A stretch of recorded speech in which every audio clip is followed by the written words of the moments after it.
በጣም ጥሩ ስሜት ነው የተሰማኝ። አላሰብኩም፣ አልጠበቅኩም ነበረ። ድንገት ነው ከጓደኞቼ ጋር የመጣሁት። እነሱ እዚህ የመጣንበትን ምክንያት ሲነግሩኝ ደስ ብሎኛል፣ ተገርሜያለሁ። የከተማ አስተዳደሩም ለሰጠው ትኩረት አስደስቶኛል። ጥሩ ስሜት ነው የተፈጠረብኝ። ያው በኪራይ ቤት ነው የምኖረው። ችግሮች አሉ። የኪራይ ቤት ችግር ይፈታል፣ ግን የሚፈጠርም ችግር ደግሞ አለ እና ያለ ስራ አለመመቸት አንዱ ችግር ነበረ እና አሁን እነዚህ ችግሮች 2-3 ተፈትተዋል። በመኖሪያ ቤትነት የስራ ቦታም ነው፣ የእንግዳ መቀበያም ነው። ሁሉንም አገልግሎት የሚሰጥ ግን ደረጃውን የጠበቀ ስለሆነ ጥሩ ስሜት የፈጠረው ጥሩ ነው፣ በጣም ጥሩ ነው። ከዚህ በኋላ አዲስ ትውልድ ነው የሚመጣው። ከነባሩ ትውልድም ብዙ ነገር ሰርተው ተሳክቶላቸው ስራቸው ግን እውቅና ያላገኙ ዜጎች ይኖራሉ በብዛት። ለነሱ ተመሳሳይ ትኩረት እንደሚደረግ እኔም በአቅሜ ባለኝ አቅም የምሳተፍበት ይሆናል።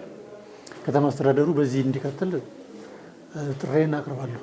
ለመላው የኢትዮጵያ ሕዝብ፣ ለአዲስ አበባ ከተማ ሕዝብና ለከተማ አስተዳደሩ እንዲሁም በዚህ ስራ ሁሉ ሙሉ ተሳትፎ ላደረጉ ሁሉ እንኳን አደረሳችሁ እላለሁ። አመሰግናለሁ። ሻለቃ ስሜ ካሳሁን እባላለሁ። ከካራ መራ ጀምረ ካራ መራ ውጊያ የሶማሌ ውጊያ ጀምረ እስከ 91 ድረስ ዳግም ተመልሼ ገብቼ አገልግያለሁ። ከተመለስኩ በኋላ ከሰራዊቱ ከተገለልኩ በኋላ እየተንከራተትኩ ነው የኖርኩት። በየሰው ቤት በየቦታው በኪራይ አንዱ ኪራይ ውጣ ሲሉ አንዱ ቦታ እንዲሁ በመንከራተት ብቻ ኖርኩ። በአጠቃላይ እንዲሁ የሀገራችን መንግስት የትኛውን መንግስት ቤት አልሰጠኝም። እንዳውም ይሄ መንግስት አላገለግልኩትም ብል ይችላለሁ። እውነት ነው። ያገለገልኩት መንግስት አልረዳኝም፣ አልሰጠኝም። ግልጥ አድርጌ ልንገርህ፣ አልሰጠኝም። የሰጠኝ ግን ይሄ መንግስት ነው። እድሜና ጤና ይስጣቸው።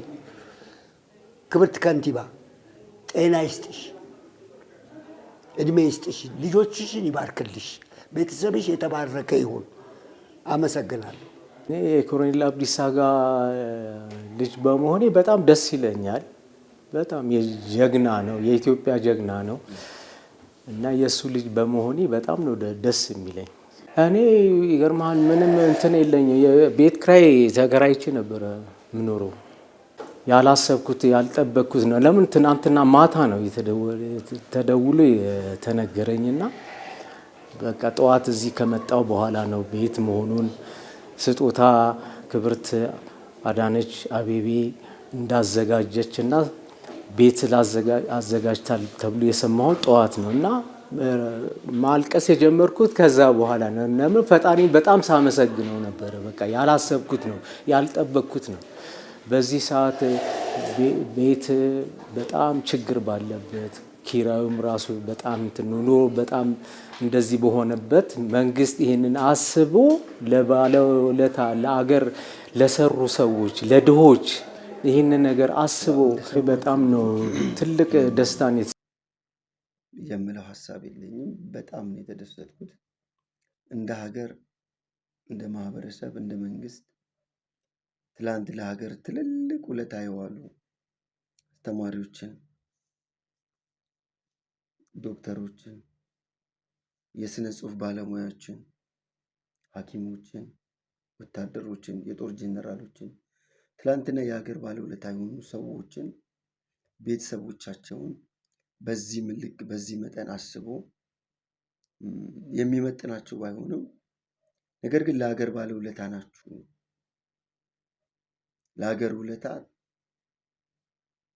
እንደ ዜጋ ትልቅ መስዋዕት ከፍላችኋል በሚል እንደዚህ እውቅና መሰጠቱ ሪኮግኒሽን መሰጠቱ እንደ መንግስት ደግሞ የሚቻለውን እንደዚህ ማድረጉ እውነት ለማውራት እጅግ በጣም የሚያስደስት እጅግ በጣም የረካሁበት የተደሰትኩበት በጣም ነገር ነውና እግዚአብሔር የተመሰገነ ይሁንና እንደ ሀገር እንደዚህ ልናስብ እንሰራለን ይገባናል ብዬ አስባለሁ። የቲክቶክ ዓለምም ለማውቅና መስጠት እንዳለበት ለማሽልማት መስጠት እንዳለበት አገር ውስጥ ያሉ የተለያዩ ሽልማት የሚሰጡ ተቋማትም ማንን ማሰብ እንዳለባቸው፣ ለማ ሽልማት መስጠት እንዳለባቸው በደንብ መለየት አለባቸው ብዬ አስባለሁ። ሰው እውቅና ሊሰጠው የሚሰጠው እንደ ሀገር፣ እንደ ማህበረሰብ፣ እንደ ሰው ካበረከተው መልካም አስተዋጽኦ ነው ብዬ አስባለሁ። ለሰዎች፣ ለማህበረሰብ፣ ለሀገር ከሰራው ስራ አንጻር ብቻ ነው አንድ ሰው እውቅና ሊሰጠው የሚገባው እንጂ ሆይ ሆይ ስላለና የሆነ ሰዓት ላይ በሆነ ነገር ፌሜስ ስለሆነ ስለታወቀ ብቻ አንድ ሰው ሪኮግናይዝ ሊደረግ ሊሸለም ይገባል ብዬ አላስብም። እና ሰዎች ከመሸለማቸው በፊት የሰሩት ስራ ሚዛን ላይ ሊቀመጥ ይገባል። እንደ ግለሰብ፣ እንደ ማህበረሰብ ምን አደረጉ፣ እንደ ሀገር ምን አደረጉ፣ ከሀገርም አልፎ እንደ ሰው ልጅ ለሰው ልጅ ምን መልካም ነገር አደረጉ የሚለው ነገር ትልቅ እውቅና ሊሰጠው ይገባል ብዬ አስባለሁ። እና ለማን እውቅና የምንሰጠው ኢዝ ቬሪ ኢምፖርታንት። ለማን እውቅና የምንሰጠው የሚለውን ነገር በጣም ማጤን አለብን ብዬ ነው የማስበው። ማንም እውቅና የሚሰጥ ተቋም፣ ግለሰብ፣ የመንግስት አካልም የመንግስት ድርጅት ተቋምም ቢሆን እውቅና የምንሰጣቸው ሰዎች እውቅና የሚገባቸው ሰዎች ሲሆኑ በጣም ያረካል፣ በጣም ያስደስታል፣ እንደ ሀገርም ያንጻል፣ ያበረታታል። ዛሬ ደግሞ ስራ የሚሰሩ ለሀገር ዋጋ የሚከፍሉ ሰዎችን ነገ ያንን ነገር ዋጋ እንዲከፍሉ ለሀገር እንደሚገባ ስራ እንዲሰሩ ትልቅ ሞቲቬሽን ነው ብዬ ነው የማስበው እና በጣም ረክቼበታለሁ፣ በጣም ተደስቼበታለሁ። ታንክ ቬሪ ማች። በጣም ደስ ብሎኛል። ስለዚህ የአዲስ አበባ ከተማ አስተዳደር በጣም በእውነት ላመሰግን እወዳለሁ። አዳነች አቤቤ እንደ ቲም፣ እንደ አስተዳደር፣ እንደ ከንቲባ ላደረግሽው መልካም ነገር ምስጋና ይገባሻል ብዬ አስባለሁ። ደስ ብሎኛል በጣም ቴንኪው።